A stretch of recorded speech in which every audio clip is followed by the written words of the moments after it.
हाँ भाई, कैसे हैं आप? सब बढ़िया। चलो, तो पिछली क्लास के अंदर हम जो पढ़ रहे थे वो हमने क्या पढ़ा था? सोचो, दिमाग लगाओ, क्या पढ़ा था पिछली क्लास के अंदर? हमने जो पढ़ा था वो ये पढ़ा था कि सॉल्युबिलिटी क्या होती है। क्या पढ़ा था? सॉल्युबिलिटी।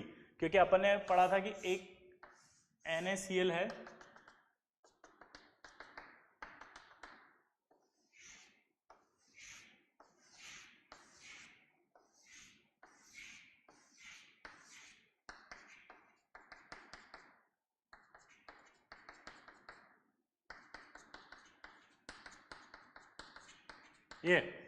ये बताया था मैंने कि NaCl है, और अगर इस NaCl को पानी में डालेंगे तो पानी में डालने पर ये सॉल्युबल हो जाएगा। अब ये सॉल्युबल कैसे होगा हमें ये समझना है। तो मैंने आपको बताया था कि यार ये जो आयन है और ये पानी एक डाइपोल है, आया ना? ये एक डाइपोल है और एक ये आयनिक कंपाउंड है। तो मैंने आपको बताया था कि क्या होगा, सबसे पहले इस आयंस के बीच में जो अट्रैक्शन है उस अट्रैक्शन को वीक किया जाएगा, और अगर उसको वीक करेगा तो वो कौन करेगा? वाटर। क्यों? क्योंकि वाटर जो होता है उसका डाइलेक्ट्रिक कांस्टेंट 80 होता है। तो डाइलेक्ट्रिक कांस्टेंट 80 होने की वजह से वो सीधा 1/80 फोर्स कर देगा, ये जो आयनिक कंपाउंड का फोर्स है। अगर इस फोर्स को 1/80 कर देगा तो 1/80 करते ही सीधा आयनिक इंटरेक्शन वीक होगा और ये धीरे धीरे धीरे पानी में आएगा, और पानी में जब आएगा तो आपको मैंने बताया था पानी में जब आएगा तो ये Na+ चारों तरफ से इस पानी से गिर जाएगा, चारों तरफ से इस पानी से गिर जाएगा।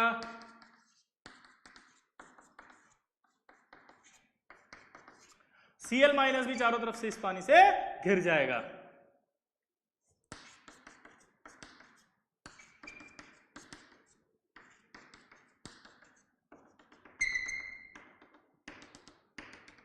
ये जब ये इससे गिर जाएगा तो यहां से जो है वो एनर्जी रिलीज होगी, उस एनर्जी को हाइड्रेशन एनर्जी कहा जाएगा, और यह हाइड्रेशन एनर्जी जाएगी और इसको तोड़ देगी। तो कल हमने लिखी थी कंडीशन कि हाइड्रेशन एनर्जी अगर ज्यादा हो लैटिस एनर्जी से तो उस कंडीशन में आयनिक कंपाउंड क्या होता है? सॉल्युबल।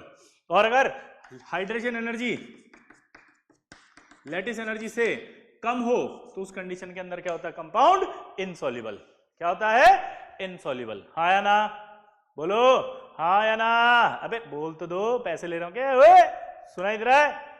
चलो, अब अगर मैं बात करता हूं यहां पे कि अगर हाइड्रेशन एनर्जी लैटिस एनर्जी से ज्यादा होगी तो इसका मतलब क्या होगा? वो सॉल्युबल। और अगर ये कम होगी तो क्या होगा? वो इनसॉल्युबल या कम सॉल्युबल। तो हमने कल बात की थी यहां पर कि लैटिस एनर्जी क्या होती है। तो मैंने कहा था लैटिस एनर्जी होती है जब एक आयनिक कंपाउंड बनता है, 1 मोल कैटायन और 1 मोल एनायन से, तो उन दोनों के बीच में जो अट्रैक्शन होता है उस अट्रैक्शन से जो एनर्जी रिलीज होती है वो एनर्जी कहलाती है आपकी लैटिस एनर्जी। ठीक है? इसी तरह से हाइड्रेशन एनर्जी भी होती है।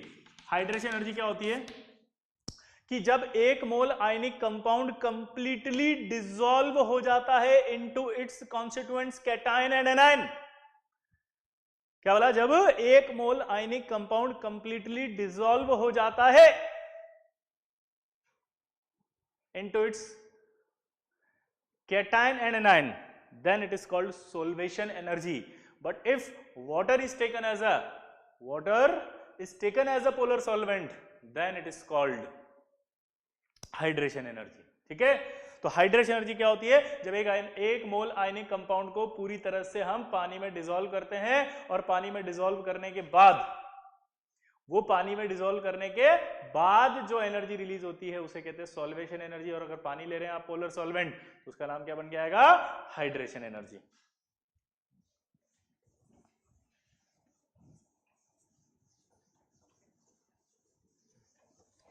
अब बात करते हैं कि हमने जब शुरू से आयनिक कंपाउंड पढ़ रहे थे तो हमने एक बात पढ़ी थी हमेशा शुरू से, और वो क्या थी कि जब भी हम पढ़ रहे थे तो हमने एक बात बोली थी भैया कि हमने जितना भी आयनिक कंपाउंड है उसको दो हिस्सों में डिवाइड किया हुआ है, और एक हिस्सा कौन सा था? बताओ कौन सा? Mono atomic anion. एक कौन सा था? Mono atomic anion. और दूसरा जो हमने था पॉली एटॉमिक एनायन। क्लियर सबको? यहां ध्यान देना क्योंकि सॉल्युबिलिटी तभी समझ में आएगी वरना बिल्कुल भी नहीं समझ में आएगी। क्या होगा जल्दी से बताओ? पहला हमने क्या बोला था, जब भी हम आयनिक कंपाउंड की स्टडी करेंगे हम पढ़ेंगे किसमें, मोनो एटॉमिक एनायन। क्या जल्दी बताओ, मोनो एटॉमिक एनायन। और इधर हमने क्या पढ़ा था, पॉली एटॉमिक एनायन। तो हमने दो केस पढ़े, अब इन दोनों केस को समझना आप ध्यान से, ठीक है। हमें सॉल्युबिलिटी उन दोनों आयनिक कंपाउंड्स की पढ़नी है जिनमें मोनोएटॉमिक होंगे उनकी भी और जिनमें पॉलीएटॉमिक होंगे उनकी भी। अब जो मैं बोलने वाला हूं वो मैंने नहीं बोला है, वो अज्यूम किया है साइंटिस्टों ने ताकि आप सॉल्युबिलिटी समझो। तो ये पॉइंट पर आपको डाउट आएगा, बस ध्यान रखना इसी पॉइंट पर आपको डाउट है, अदरवाइज सॉल्युबिलिटी में कहीं डाउट नहीं आएगा, ये मेरी गारंटी है। सिर्फ एक पॉइंट पर आप फंसोगे कि सर आपने कैसे मान लिया। मैंने नहीं माना है, मैंने कुछ नहीं माना है भैया, और मैं कौन होता हूं मानने वाला, वो तो तुम मानते हो मैं मानता हूं, साइंटिस्ट ने माना है, उन्होंने एक्सप्लेन किया है। उन्होंने कहा है कि जब भी मोनो एटॉमिक एनायन होगा उसकी सॉल्युबिलिटी आपको कंपेरेबल माननी है, किसके, कैटायन, सॉरी उसका साइज कंपेरेबल मानना है किसके, कैटायन के। और जो पॉली एटॉमिक होगा उस पॉली एटॉमिक का जो होगा वो कंपेरेबल साइज नहीं होगा किसके, बोलो किसके, किसके, कैटायन के, ठीक है। तो हम पहला केस पढ़ रहे हैं और वो केस 1 वो होगा आपका कि रेडियस ऑफ कैटायन क्या होगा, रेडियस ऑफ एनायन के इक्वल। ये मैंने नहीं माना है, ये किसने माना है, साइंटिस्टों ने, ठीक है। अब जो हम बात करते हैं वो बात करते हैं जैसे हाइड्रेशन एनर्जी। हाइड्रेशन एनर्जी का जो फॉर्मूला होता है वो वैसा तो होता है माइनस के, मतलब माइनस तो अपन मैग्नीट्यूड है, लगा दो या हटा दो, अगर नेगेटिव लगाते हो तो रिलीज एनर्जी का साइन बता देता है, और अगर नहीं लगाते तो भाई फॉर्मूला है। तो उसका फॉर्मूला होता है K Q1 upon R C plus K2 upon r a. अब यहां पर क्या है कि हम जब सोल्युबिलिटी की बात करेंगे तो ऐसे करेंगे, एक ग्रुप में जैसे लिथियम से सीजियम, फ्लोरीन से फ्लोरीन, तो यहां पर ये प्लस होगा, ये माइनस होगा, ये प्लस होगा, ये माइनस होगा। तो जो मैंने बोला था अभी कि K Q1 by r c, Q2 by r a, इसमें चार्ज तो हमेशा फिक्स रहेगा, ये कांस्टेंट है इसलिए ये हट जाएगा। इसलिए आप जब भी आप यहाँ हाइड्रेशन एनर्जी लिखोगे तो आपको हाइड्रेशन एनर्जी बस कैसे लिखनी है, 1 by r C plus 1 by r a, ठीक है, क्योंकि हम चार्ज हमेशा 1 ही ले रहे हैं, कांस्टेंट रहेगा चार्ज में कोई वेरिएशन नहीं आ रहा है, ठीक। अब यहां पर हमने जब मोनोएटॉमिक लिया है तो उस कंडीशन में आर सी और आर ए को देख रहे हैं अपन, तो क्या होगा, कंपेरेबल, कंपेरेबल होगा, इसका मतलब क्या होगा, R C plus R A भी क्या हो जाएगा, आर सी। और ये हाइड्रेशन एनर्जी की बात करेंगे तो कितना बनेगा, ये 2 अपॉन आर सी। अब बात करते हैं लैटिस एनर्जी। लैटिस एनर्जी का फॉर्मूला होता है K Q1 Q2 by are. Lattice energy क्या होती है, K Q1 Q2 by are.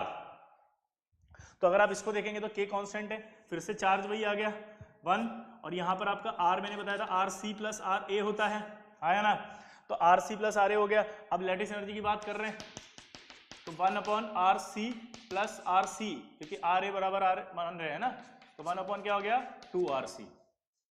अब जब हम सोल्युबिलिटी की बात करेंगे तो सोल्युबिलिटी हमेशा डाउन द ग्रुप जो होगी उसकी बात करेंगे। दोबारा से बोलो, क्या बोला मैंने, सोल्युबिलिटी की जब बात करेंगे तो हमेशा कौन सी वाली करेंगे, डाउन द ग्रुप, ऊपर से नीचे आ रहे हैं। सॉल्युबिलिटी की जब बात करेंगे तो कौन सी करेंगे बताओ, डाउन द ग्रुप, कौन सी, डाउन द ग्रुप। अब डाउन द ग्रुप जब बात करोगे आप ग्रुप में, तो आप देखो जैसे मान लो मैंने फ्लोराइड की सॉल्युबिलिटी बोली, LiF, NaF, KF, RbF और CSF, तो नीचे आने पर आपको ऐसा नहीं लग रहा RC बढ़ेगा, क्योंकि देखो फ्लोराइड की सॉल्युबिलिटी है। आपको हम पढ़ कैसे रहे, हम पढ़ रहे हैं अल्कली मेटल्स के फ्लोराइड की सॉल्युबिलिटी, तो इसका मतलब ये तो कांस्टेंट रहेगा। इसकी बात कर रहे हैं, ये बढ़ा नीचे आरसी बढ़ेगा, ये आरसी बढ़ेगा, तो देखो ये क्या होगा, हाइड्रेशन एनर्जी घटेगी। आरसी बढ़ेगा तो देखो मल्टीप्लाई होगी, लैटिस एनर्जी भी घटेगी। लेकिन अगर मैं यहाँ पर बोलूँ हाइड्रेशन एनर्जी घटेगी, लेकिन जो लैटिस एनर्जी होगी वो ज्यादा घटेगी, आया ना। तो अगर कंपेरेटिवली बात करूँ कि ये ज्यादा घट रही है और ये आपके कम घट रही है, तो इन दोनों को अगर मैं कंपेयर करके बात करूं तो डाउन द ग्रुप अपन क्या बोल सकते हैं, हाइड्रेशन एनर्जी ज्यादा आएगी किससे, लैटिस एनर्जी से। और अगर हाइड्रेशन एनर्जी ज्यादा आएगी लैटिस एनर्जी से तो सॉल्युबल हो जाएगा। अबे हाइड्रेशन एनर्जी ज्यादा आएगी लैटिस एनर्जी से तो ये सॉल्युबल हो जाएगा, क्या हो जाएगा, सॉल्युबल। तो यानी कि अब आपको की पॉइंट मिल गया कि अगर मोनो एटॉमिक हो तो आपको सीधा बोलना है down the group solubility increase, mono atomic हो तो solubility down the group increase. दोबारा बोलो, मोनो एटॉमिक हो तो solubility down the group increase. अब आपको कुछ भी नहीं देखना, आपको सिर्फ ये देखना ध्यान से।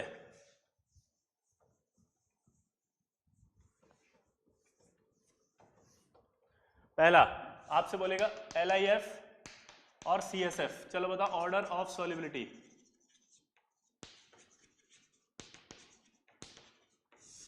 ऑर्डर ऑफ सॉल्युबिलिटी तो जल्दी बताओ क्या आएगा, सबसे ज्यादा किसकी आएगी, डाउन द ग्रुप, बोलो इंक्रीज, आया ना। चलो अगला बोलो BEO और BAO down the group increase, BES BAS down the group increase, क्योंकि ये सब मोनो एटॉमिक है। ये F माइनस है, ये O-2 है, -2 तो चार्ज है बे, -2 कि ये क्या है -2 तो चार्ज है, -2 तो चार्ज है, एटम तो एक ही है, एक एटम से बात कर रहे हैं हम, मोनो एटॉमिक। यहां भी -2 तो चार्ज है, एक एटम।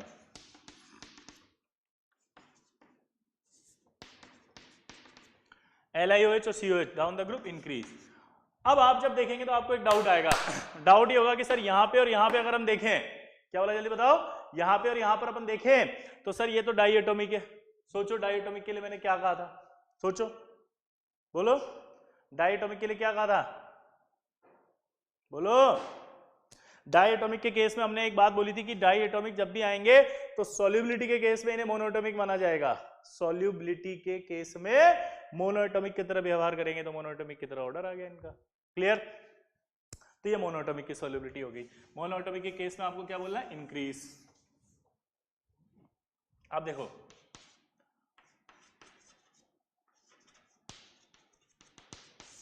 पॉलीएटॉमिक, अब पॉलीएटॉमिक के केस में अपन ने क्या कहा, RC is very very less than होगा RA, क्योंकि एनायन का साइज बहुत बड़ा होगा। ये मैं नहीं बोल रहा हूं, ये साइंटिस्ट बोल रहे हैं, फिर से बोल रहा हूं, आप फिर से कंफ्यूज होंगे कि आपने पहले वाले केस में बराबर कैसे बोल दिया, यहां कैसे बोल दिया। ये मैंने कुछ नहीं बोला, उन्होंने माना है मोनोएटॉमिक जो होगा उसका कंपेरेबल साइज होगा कैटायन के। अब एक कंपेरेबल का बड़ा मतलब साला कंफ्यूज होता है, कंपेरेबल का मतलब कभी भी बराबर नहीं होता है।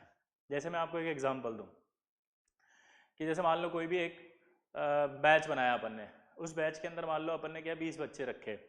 अब 20 बच्चे जो है वो 20 बच्चों का एक बैच बनाया अपन ने, स्टार बैच है मान लो, स्टार बैच के अंदर अपन ने 20 बच्चे रखे।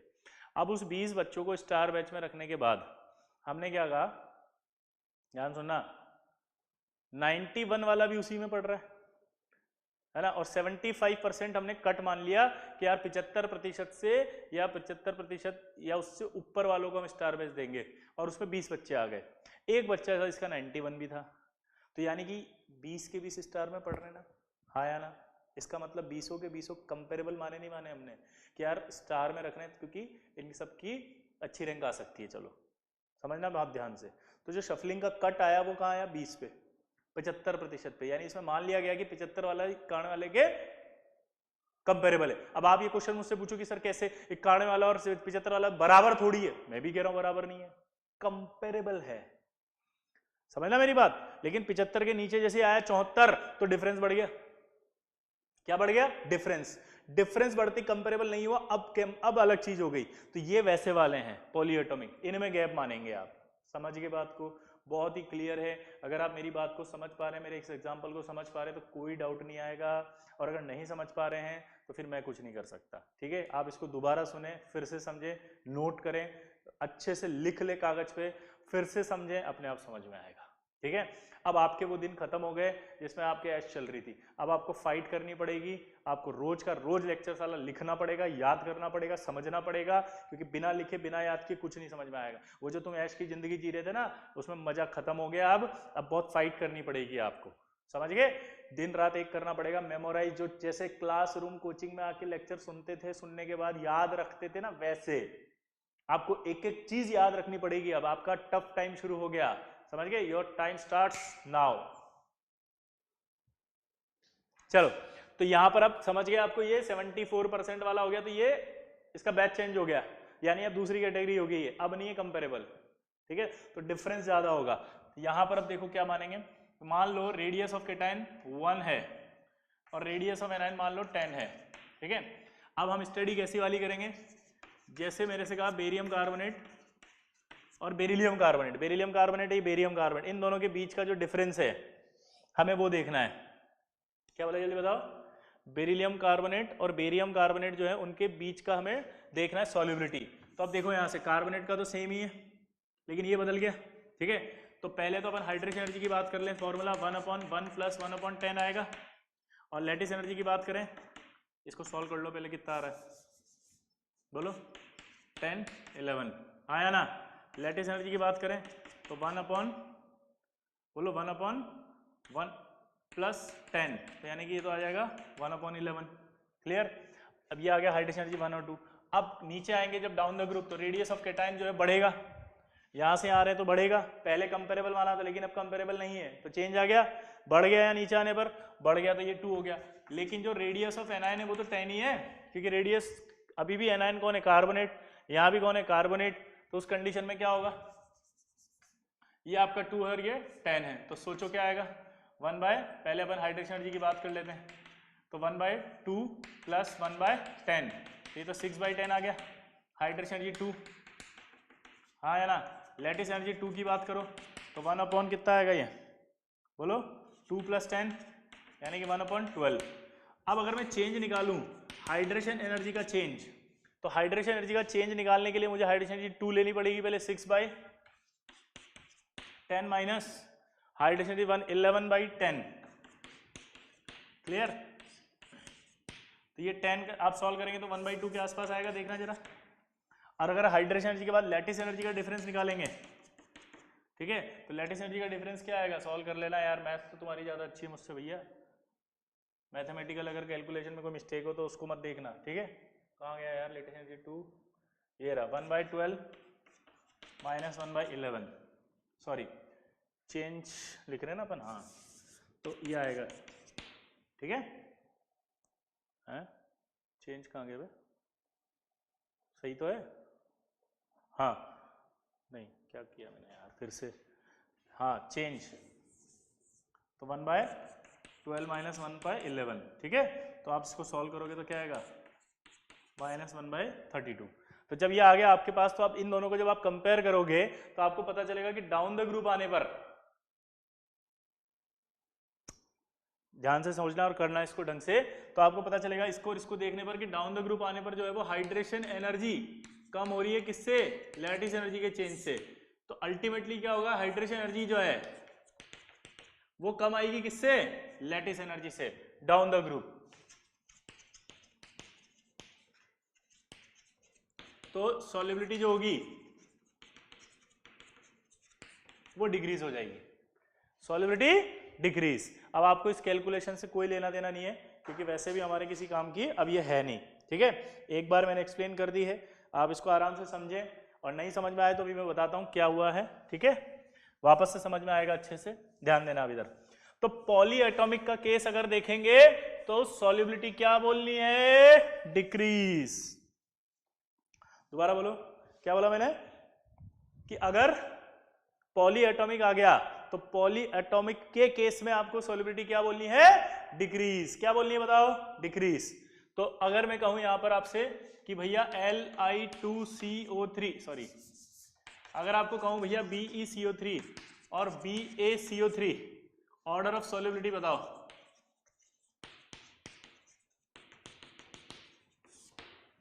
ऑर्डर ऑफ सॉल्युबिलिटी की बात कर रहा है, तो क्या ये पॉलीएटॉमिक है? क्या ये पॉलीएटॉमिक है? बोलो, हाँ ये पॉलीएटॉमिक है, हाँ ये पॉलीएटॉमिक है। तो अगर ये पॉलीएटॉमिक है, अगर ये पॉलीएटॉमिक है तो सॉल्युबिलिटी क्या होगी? डिक्रीजेस। अगर ये पॉलीएटॉमिक है तो सॉल्युबिलिटी क्या होगी? ये डिक्रीज। अब आपको सिर्फ पॉलीएटॉमिक देखना है, जैसे मैंने कहा आपका कि BaCO3 और BaCO3, ठीक है, तो डिक्रीज। अगर मैंने कहा यहां पर आपसे LiNO3 और CsNO3, डिक्रीज। मैंने कहा LiClO3 CsClO3, तो आपको बोलना डिक्रीज। मैंने कहा LiClO4 CsClO4, तो क्या होगी? डिक्रीज। मैंने आपसे कहा कि BeSO3 और BaSO3, तो आपको क्या बोलना? डिक्रीज। मैंने कहा BeSO4 तो क्या बोलना? डिक्रीज। मैंने कहा बेरिलियम थायोसल्फेट और बेरियम थायोसल्फेट, तो ऑर्डर क्या बोलना है, डिग्रीज। तो पॉली एटॉमिक में डिग्रीज ही बोलना है बस आपको, और कुछ नहीं बोलना। तो कैलकुलेशन आपको समझ में आवे कि नहीं आवे। आधे बच्चे सोच रहे होंगे पता नहीं क्या कैलकुलेशन है, कोई जरूरत नहीं है, मस्त रहो। Poly atomic degrees, clear. BeCrO4 और BaCrO4 क्या होगा जल्दी बताओ, डिक्रीज। क्या बोला जल्दी बताओ, BeCrO4 और BaCrO4 क्या होगा, डिक्रीज, क्लियर। अब एक इंपॉर्टेंट बात है, नोट में इंपॉर्टेंट बात ये है कि जैसे Br माइनस है और I माइनस है, Br माइनस और I माइनस दिखने में आपको एक एटम नजर आएगा। देखो आप, एक एटम, ये पॉलीएटॉमिक कैसे बोल रहा हूं मैं, इस पूरे को देखो आप, 3 और 1 4 एटम है इसलिए पॉलीएटॉमिक है। 4 एटम इसलिए क्या है, पॉलीएटॉमिक। 4 एटम इसलिए क्या है, पॉलीएटॉमिक। क्या है, पॉलीएटॉमिक, क्लियर। अब इधर देखो, तो ये दोनों भी दिखने में मोनोएटॉमिक है, but due to large size they are polyatomic. Due to large size they are polyatomic. ये किसकी तरह बोलो, किसकी तरह, पॉलीएटॉमिक की तरह ये बिहेव करेंगे। दोबारा से बोलना, क्या बोला मैंने, किसकी तरह, पॉलीएटॉमिक की तरह बिहेव करेंगे। क्या बोला जल्दी बताओ, किसकी तरह, पॉलीएटॉमिक की तरह बिहेव करेंगे। तो अगर मैं आपसे पूछूं इसका ऑर्डर बताओ, LiBr और CsBr की सॉल्युबिलिटी का ऑर्डर बताओ, तो क्या आएगा ये, ठीक है। इसी तरह से अगर मैं बात करूं तो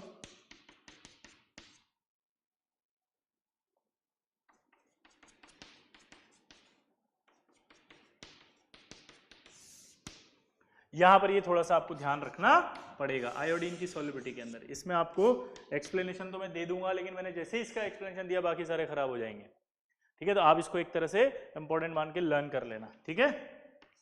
और अपने मन से कोई एक्सप्लेनेशन बनाना भी मत। मैं फिर कह रहा हूं, ये बहुत वर्षों के गहन अध्ययन से निर्मित है, उलझ जाओगे। कोई नया सवाल आ गया IIT में तो गलत हो जाएगा, तो अपने मन से कुछ भी मत बनाना, ठीक है। समझ के बात को, हाँ या ना। चलो, तो ये आपके सारे के सारे सॉल्युबिलिटी के ऑर्डर हो गए अगर पॉलीएटॉमिक की बात करें तो। अब तीसरा एक केस और होता है,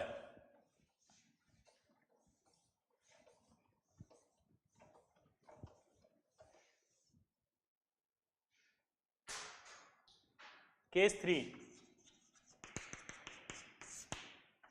कि नंबर ऑफ कैटायंस ज्यादा हो किससे, नंबर ऑफ एनायंस से। नंबर ऑफ कैटायंस ज्यादा हो अगर किससे, नंबर ऑफ एनायंस से, then solubility increase down the group। अब मैं आपके सामने डायरेक्ट रिजल्ट लिख रहा हूं, केस 3। वही कैलकुलेशन आएगी जैसे थी पहले, लेकिन अब नंबर ऑफ कैटायन बढ़ गए, नंबर ऑफ कैटायन की कैलकुलेशन बढ़ेगी, तो मैंने डायरेक्ट आपके सामने क्या लिख दिया, की point he result. Finally number of cation ज्यादा हो तो आपको सॉल्युबिलिटी क्या बोलनी है, इंक्रीज। अब यहां पर एक बात ध्यान देने की है आपको, बताओ क्या सर, अब कैसे चेक करें, तो सुनो, यहाँ पॉलीएटॉमिक है या नहीं है उससे कोई मतलब नहीं है, यहाँ है या नहीं है मतलब नहीं है। यहाँ पर आपके कैटायन कितने दिख रहे हैं, 2। यहाँ भी कितने, 2 कैटायन है, 2, और एनायन एक ही है, कार्बोनेट। तो अगर मैं नंबर की बात करूं तो नंबर ऑफ कैटायन ज्यादा है कि नहीं है नंबर ऑफ एनायन से, जल्दी बोलो, नंबर ऑफ कैटायन ज्यादा है कि नहीं है नंबर ऑफ एनायन से, यस। तो नंबर ऑफ कैटायन ज्यादा है नंबर ऑफ एनायन से, तो इसका मतलब ये निकलता है सॉल्युबिलिटी क्या होगी, इंक्रीज डाउन द ग्रुप। अब जैसे मान लो आपका NaHCO3, ठीक है, KHCO3, RbHCO3 और CSHCO3, अगर ये आ गया तो इसके केस में आप बताओ। तो जब आप इसके केस में करेंगे तो आपको एक डाउट आएगा कि ये भी पॉलीएटॉमिक है, ये भी पॉलीएटॉमिक है, और ये अगर पॉलीएटॉमिक है तो इसमें होता क्या ये समझे।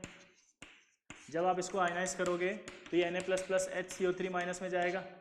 HCO3 क्या होता है, बाइकार्बोनेट। बाइकार्बोनेट फिर से आगे आयोनाइज्ड होगा, तो अगर ये फिर से आयोनाइज्ड होगा तो टोटल नंबर ऑफ कैटायंस कितने हो गए, 1 और 1 2, और ये पूरा का पूरा हट गया है, ये हट गया देखो।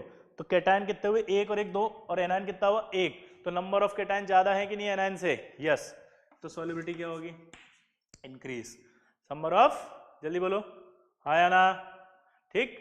अगर मैं कहूं यहां पर Li2O CS2O, चलो बताओ फटाफट क्या होगी, सॉल्युबिलिटी इंक्रीज होगी। सॉल्युबिलिटी क्या होगी, इंक्रीज। सॉल्युबिलिटी क्या होगी, इंक्रीज। क्लियर। इसका एक एक्सप्लेनेशन में और दे रहा हूं आपको, ये बहुत इंपॉर्टेंट है। ये बाइकार्बोनेट्स है, ठीक है।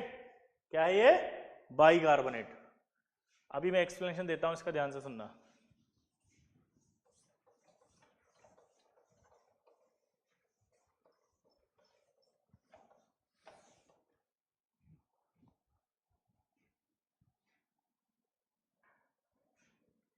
क्लियर सबको। अब इधर देखो, अब अगर हम बात करते हैं यहां पे, तो ध्यान से सुनना, सोडियम बाइकार्बोनेट की बात करते हैं, ठीक है। सोडियम बाइकार्बोनेट की बात करें तो सोडियम बाइकार्बोनेट जो है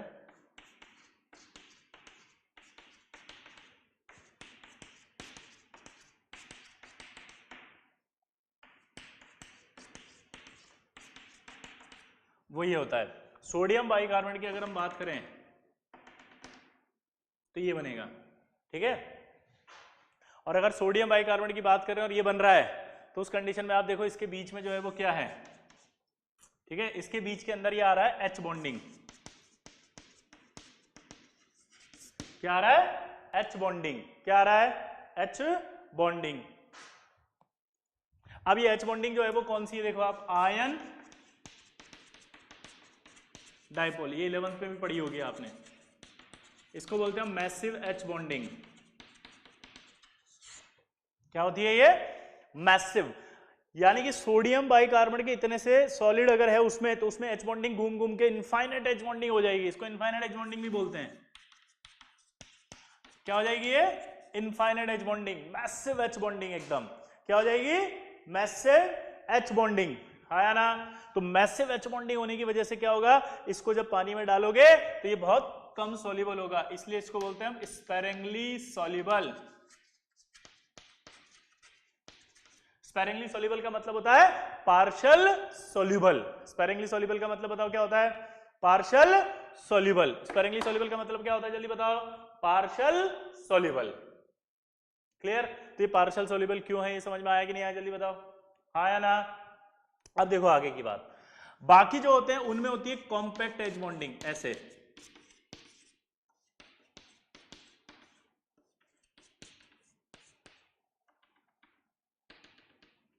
और ये होती है किसमें, KHCO3, RbHCO3, CSHCO3, ठीक है। तो इनमें कहलाती है ये कॉम्पैक्ट एच बॉन्डिंग।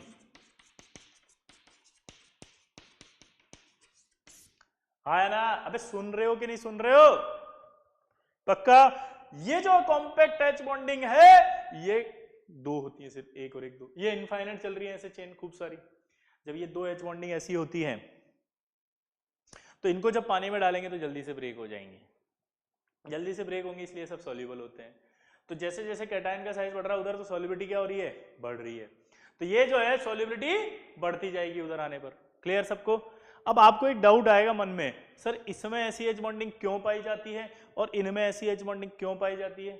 हमने यहां पर ये नहीं पढ़ा कि इसमें क्यों पाई जाती है ये और इसमें क्यों पाई जाती है, नहीं, हमने पढ़ा कि इसमें ये होती है, इसकी वजह से ये स्पेरिंगली सॉल्युबल होता है, इसमें ऐसी होती है, इसकी वजह से ही कंप्लीट सॉल्युबल होता है। ये भगवान ने बनाया है, ये भी भगवान ने बनाया है, हमने भगवान ने जो बनाया उसकी प्रॉपर्टी को स्टडी किया है बस। तो ये क्यों होती है, ये दिमाग में डाउट आए तो हटा देना, क्यों आए, भगवान ने बनाया है, ठीक है। अब देखो आगे, केस 3 हो गया।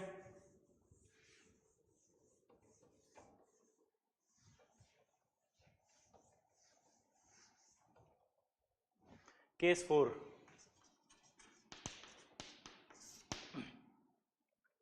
केस 4 की अगर हम बात करते हैं तो केस 4 जो होता है, व्हेन नंबर ऑफ एनायन ज्यादा हो किससे, नंबर ऑफ कैटायन से। दोबारा से बोलो, क्या बोला मैंने, व्हेन नंबर ऑफ एनायन ज्यादा हो किससे, नंबर ऑफ कैटायन से, ठीक है। देन सॉल्युबिलिटी क्या होगी, डिक्रीज, सॉल्युबिलिटी क्या होगी, increase. But if number of polyatomic anion अगर ज्यादा हो नंबर ऑफ कैटायन से, देन सॉल्युबिलिटी क्या होगी? डिक्रीज। अरे सर ये क्या लिख रहे हो सर? कुछ नहीं लिख रहे, बहुत इजी है। अरे बहुत आसान है, टेंशन मत लेना बिल्कुल भी। 2 बार सुनोगे, 2 बार पढ़ोगे, 2 बार समझोगे, अपने आप आएगा। ठीक है, ये ऐसा थोड़ा सा हैवी टॉपिक हो जाता है कई बार बच्चों के लिए, लेकिन टेंशन मत लेना, अभी की पॉइंट बताएंगे लास्ट में, महा की पॉइंट। साला 1 मिनट में गारंटी के साथ जितने ऑर्डर लिखे हैं वो सारे आएंगे, वरना की पॉइंट क्यों कहलाएंगे? ठीक है, चलो। तो यहां पर कह रहा है कि नंबर ऑफ एनायन अगर ज्यादा हो नंबर ऑफ कैटायन से तो सॉल्युबिलिटी बढ़ेगी। तो जैसे अगर मैं कहूं BeOH होल ट्वाइस और BaOH होल ट्वाइस, तो ध्यान से देखो, डाई एटॉमिक है। मैंने आपसे कहा था कि सॉल्युबिलिटी में इस OH को आपको क्या मानना है? मोनो एटॉमिक की तरह या पॉली मोनो की तरह? तो मोनो की तरह बात करोगे इसको तो सॉल्युबिलिटी क्या होगी? इंक्रीज। लेकिन अगर मैं यहां पर लेता हूं बेरिलियम नाइट्रेट और बेरियम नाइट्रेट, क्या? बेरिलियम नाइट्रेट और बेरियम, तो पॉलीएटॉमिक हो गया, ये भी पॉलीएटॉमिक हो गया। तो अब इस केस में सॉल्युबिलिटी क्या होगी? जल्दी बताओ। इस केस में सॉल्युबिलिटी पॉलीएटॉमिक है तो डिक्रीज। इसी तरह से मैं कहूं अगर BeX2 और BaX2 और यहां अगर मैं कहूं X बराबर Cl Br और I, तो यहां देखोगे आप, यहां देखोगे तो क्या होगा? X पॉलीएटॉमिक थे ये दोनों, तो इसके केस को आपने नहीं बताया सर, इसको भी होल्ड कर लिया, तो इन दोनों के केस में भी ऐसा था। और Cl के केस में एल्कलाइन अर्थ मेटल के लिए यही ऑर्डर है, एल्कली मेटल के लिए अभी दूसरा ऑर्डर आएगा, इसलिए मैंने एल्कली मेटल के लिए इसको अभी नहीं लिखा। क्लियर?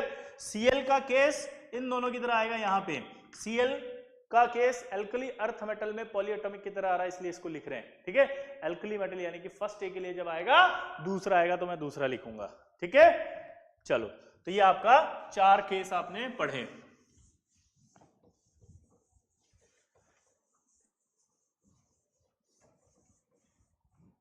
हाँ या ना? तो 4 केस आपने पढ़े हैं, क्लियर सबको? ओके। अब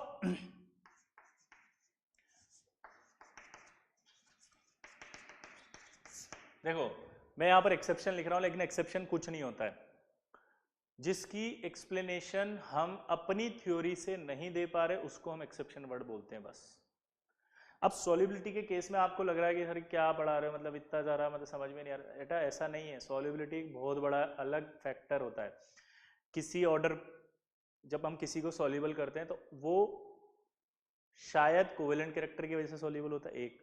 दूसरा, किसी का मेल्टिंग पॉइंट बहुत हाई होता है तो वो सॉल्युबल नहीं होता, 2। तीसरा, वो जो है वो उसकी पैकिंग अच्छी नहीं है, पैकिंग अच्छी है इसलिए वो कम सॉल्युबल है, पैकिंग अच्छी नहीं इसलिए कम।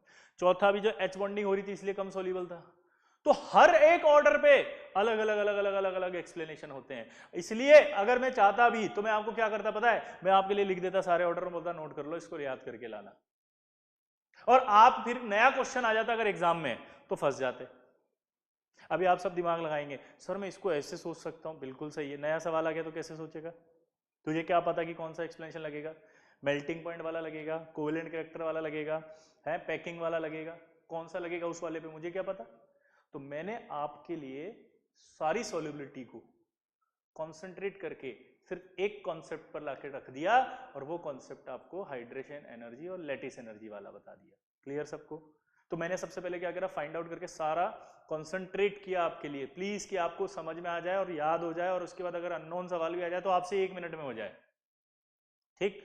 तो उस हाइड्रेशन एनर्जी और लैटिस एनर्जी के एक्सप्लेनेशन से ये ऑर्डर अभी नहीं आएंगे जो मैं 3 बता रहा हूं, बस। इसलिए उस एक्सप्लेनेशन का एक्सेप्शन है, इनऑर्गेनिक का एक्सेप्शन नहीं है, केमिस्ट्री का एक्सेप्शन नहीं है। लॉजिक है, समझाया जा सकता है, लेकिन अगर समझा दिया तो ये उल्टा हो जाएगा, क्योंकि ये एक्सप्लेनेशन आपने किसी दूसरे पे लगा दिया तो आप कंफ्यूज हो गए कि हम कैसे करेंगे। तो आपको अब क्लियर कट हो गया कि आपको सिर्फ और सिर्फ क्या करना है, बताओ? लैटिस एनर्जी, हाइड्रेशन एनर्जी सोचना है। ठीक है, ये एग्जांपल मैं बोल रहा हूं। जैसे आप देखो BE, अगर हम बात करते हैं यहां पर नॉर्मली बात करते हैं, ठीक है, कि magnesium fluoride, calcium fluoride, स्ट्रांशियम fluoride, barium fluoride. अगर आप देखो तो ये मोनो एटॉमिक है, मोनो एटॉमिक के केस में क्या होता है, इंक्रीज। तो इसमें एक्सेप्शन क्या हुआ, एक्सेप्शन तो कुछ है ही नहीं, है बेरिलियम सबसे आगे आ गया यहाँ, तो आपको ये ध्यान रखना है बस एक, ठीक है। सेम एज ऑक्सलेट के लिए भी होता है, सेम दोनों के दोनों, मैग्नीशियम, कैल्शियम, स्ट्रोंशियम, बेरियम और ये बेरिलियम, ठीक है। ये ऑक्सलेट के लिए हो गया, ऑक्सलेट, क्लियर।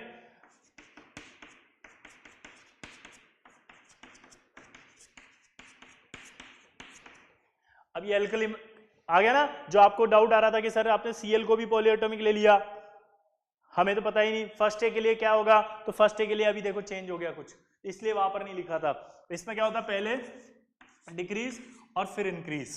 क्या बोला जल्दी बताओ, पहले डिक्रीज और फिर इंक्रीज। क्या बोला जल्दी बताओ, पहले डिक्रीज फिर अब एग्जाम में कैसे आएगा सवाल सुनना जरा।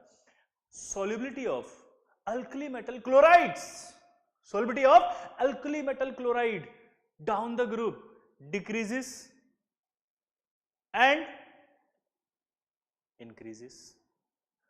दूसरा first increases, second decreases, third increases, decreases, decreases, increases, increases, decrease, decrease, increase, increase, decrease, increase, decrease, boom। पता ही नहीं चला साला कि क्या था, चारों ऑप्शन में एक बार इंक्रीज एक बार डिक्रीज, इंक्रीज डिक्रीज कुछ लिखा होगा, समझ में ही नहीं आएगा, क्योंकि मुझे इतना तो पता है कि साला एक्सेप्शन था, लेकिन ये नहीं पता कि एक्सेप्शन क्या था, कुछ याद नहीं है साला, भूल गया। आईटी का एग्जाम दे रहा, मजाक कर रहा हूं साला, इतना सारा याद रखना पड़ता, पगला गए हम का। और सर एक बात बताएं, मैं बोला क्या आपसे पढ़ रहे हैं साला, का फायदा, अरे क्यों पढ़े, की पॉइंट बताओ इसका, बिल्कुल सही है साला, काहे पढ़ेंगे आपसे, नहीं तो सही बात है, गुस्सा नहीं बे, एनर्जी है, ये गुस्सा नहीं होता है, पगला गए साले। अरे बहुत आसान है, अभी देखो की पॉइंट बताते हैं इसका, काहे पढ़ोगे हमसे, उसका रीजन बताते हैं, 10 सेकंड में साला सवाल हो जाएगा, इसलिए तो आईटी में सेलेक्ट हो पाएगा, क्योंकि बचा हुआ जो टाइम है वही तो फिजिक्स और मैथ्स को दे पाएगा।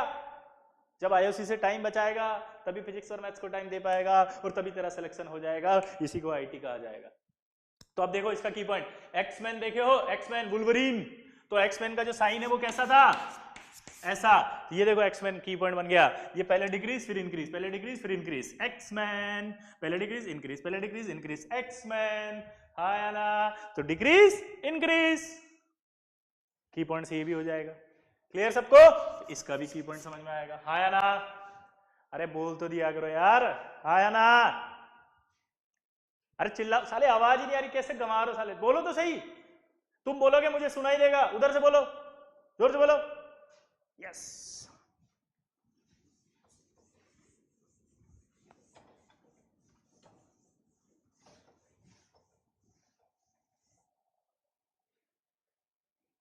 आया ना, अब देखो इधर, अब इंपॉर्टेंट चीज है, ये सब आपने पढ़ लिया, अब सबका की पॉइंट का महा की पॉइंट बताओ, तो महा की पॉइंट क्या है जरा देखना, कि नंबर ऑफ एनायन, क्या बोला बताओ, नंबर ऑफ एनायन अगर ज्यादा हो या बराबर हो, ठीक है, क्या बोला मैंने बताओ, नंबर ऑफ एनायन ज्यादा हो या बराबर हो किसके, नंबर ऑफ कैटायन के, देन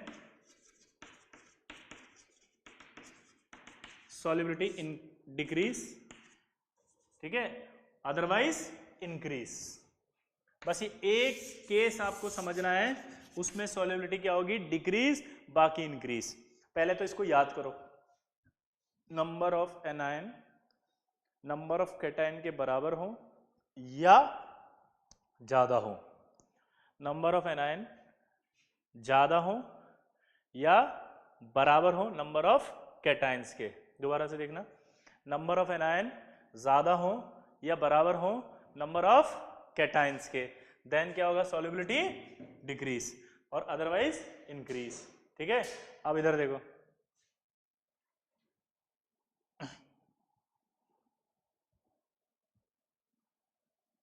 अब मान लो आपसे मैंने कहा यार BeCO3 और BaCO3 का बताओ यार आप तो, ठीक है। अब देखो ध्यान से, मैंने कहा ये कैटायन है, सॉरी ये कैटायन और ये एनायन है, मैंने देखा ये पॉलीएटॉमिक है, पॉलीएटॉमिक है मतलब एक पॉलीएटॉमिक, और ये क्या है, एक कैटायन, ये पॉलीएटॉमिक है, ये कैटायन है, एक है और ये एक है, बराबर है, अगर बराबर है तो सॉलिबिलिटी डिक्रीज करो, यही पढ़ा था अपन ने, डिक्रीज।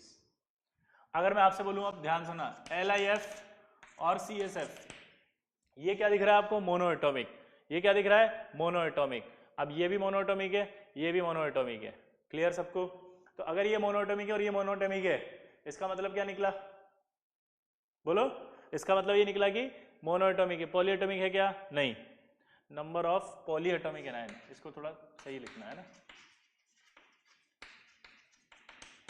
क्या लिखा है? नंबर ऑफ पॉलीएटॉमिक एनायन ज्यादा हो नंबर ऑफ कैटायन से, देन सॉलिबिलिटी क्या होगी? डिक्रीज। नहीं आई समझ बात?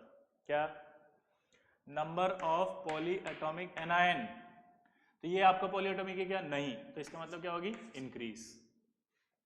लेकिन अगर मैं तीसरा केस लेता कि Li2CH3 और CH2CO3, उस केस में क्या होता? बोलो। उस केस में होता है कि Li2CO3 और CH2CO3, यहां पर अगर हम देखें तो नंबर ऑफ कैटायन ज्यादा आ रहे हैं, किससे? एनायन से। तो क्या यहां पर लिखा हुआ है कि नंबर ऑफ पॉलीएटॉमिक ज्यादा? नहीं ना, या तो ये तो कम आ रहा है, जबकि क्या होना चाहिए था? ज्यादा या बराबर, तब जाके डिक्रीज होगी, वरना इंक्रीज। क्या पॉलीएटॉमिक एनायन ज्यादा है कैटायन से? नहीं। क्या पॉलीएटॉमिक एनायन बराबर है कैटायन के? नहीं। तो इस केस में क्या बोलोगे आप? बोलो, इंक्रीज। तो यही आए थे सारे ऑर्डर। मैंने तीनों केस एक एक करके एग्जांपल ले लिए। आप इस की पॉइंट को लिखेंगे, इसको याद करेंगे, और जितने ऑर्डर बताए वो सारे इससे खुद ट्राई करेंगे। हाँ या ना? बोलो। हाँ या ना? बोलो। हाँ या ना?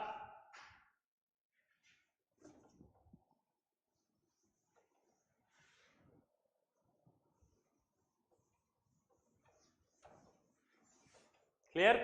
इसके बाद आता है सॉल्युबिलिटी ऑफ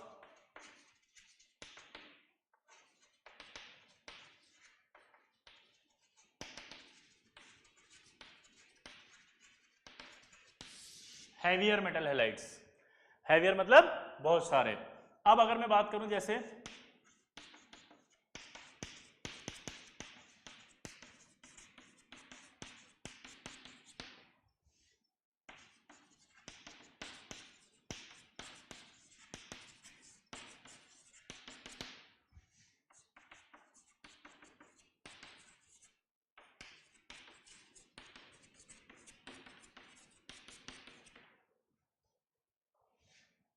ये आप देख रहे हैं सब।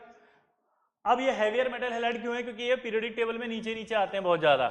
ठीक है, अब इनकी सॉल्युबिलिटी पढ़ रहे हैं अपन इन पोलर सॉल्वेंट।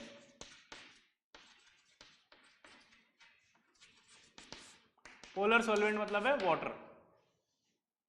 ठीक है,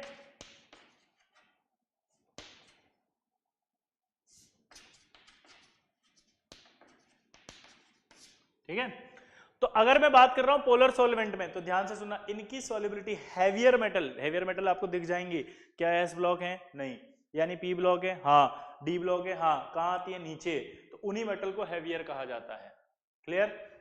अभी तक अपन ने सारे एस ब्लॉक वाले चल रहे थे, अगर याद हो तो। कौन से वाले चल रहे थे? S block. कौन से वाले? एस ब्लॉक वाले। कौन से वाले? हाँ, एस ब्लॉक वाले। क्लियर? तो अब इधर देखो ध्यान से। अब अगर मैं बात करूं यहां से कि इधर से इधर जाएं, तो इसके पहले समझना पड़ेगा कि हैवियर मेटल हैलाइड जो होते हैं उनमें पोलराइजेशन ज्यादा होता है, क्योंकि सब में देखो आप कहीं ना कहीं लेंथेनाइड कॉन्ट्रैक्शन या स्यूडो इनर्ट गैस कॉन्फिगरेशन आएगा। तो इनका पोलराइजेशन ज्यादा होता है, इसलिए कोवेलेंट कैरेक्टर ज्यादा आते हैं, इसलिए पानी में सॉल्युबिलिटी घट जाती है। तो हम क्या बोलते हैं कि अगर higher the polarisation of heavier metal halides, higher the polarisation of heavier metal halide, तो कोवेलेंट कैरेक्टर ज्यादा होंगे। कोवेलेंट कैरेक्टर ज्यादा होंगे तो सॉल्युबिलिटी क्या होगी? कोवेलेंट कैरेक्टर ज्यादा होंगे तो सॉल्युबिलिटी क्या होगी? कम। किसमें? पोलर सॉल्वेंट में। लेकिन अगर नॉन पोलर सॉल्वेंट बोले तो उसमें सॉल्युबिलिटी क्या होगी? ज्यादा। नॉन पोलर बोल दे तो सॉल्युबिलिटी ज्यादा, और अगर पोलर बोल दे तो सॉल्युबिलिटी कम। क्लियर सबको? आराम से दोबारा बोल रहा हूं। हैवियर मेटल हैलाइड्स के अंदर कोवेलेंट कैरेक्टर अगर ज्यादा होंगे तो नॉन पोलर में सॉल्युबिलिटी ज्यादा होगी, और अगर पोलर सॉल्वेंट में बोले तो पोलराइजेशन ज्यादा होगा तो सॉल्युबिलिटी कम होगी। तो पानी में पूछा उसने तो सॉल्युबिलिटी कम होगी डाउन द ग्रुप। हाँ या ना? ये तो आपको ये हेवियर मेटल हैलाइड्स की सॉल्युबिलिटी भी ध्यान में रखनी है। क्लियर सबको? क्लियर? ये आपकी सॉल्युबिलिटी समाप्त। नेक्स्ट क्लास में हम पढ़ेंगे molecular orbital theory, MOT। Most important है भैया, एक सवाल पक्का आता है, मेंस में नहीं एडवांस में। मेंस में तो एक दो आ जाते हैं खटाखट खटाखट, ठीक है। चलिए बाकी नेक्स्ट टाइम पे पढ़ेंगे।